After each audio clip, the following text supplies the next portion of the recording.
fituesi i shtëpisë më të famshme në Shqipëri, Gjesti ka folur për herë të parë në një intervistë që pas përfundimit të shtëpisë më të famshme në Shqipëri, ku ai doli fitues.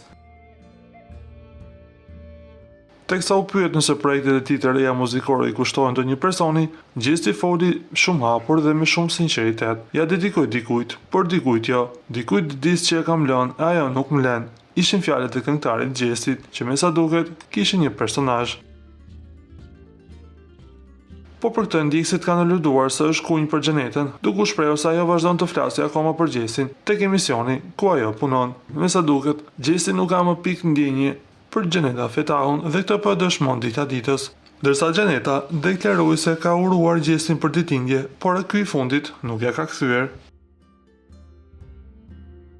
Ju lutem klikoni tek butoni subscribe për të marrë të rejat më të fundit nga showbizi shqiptar.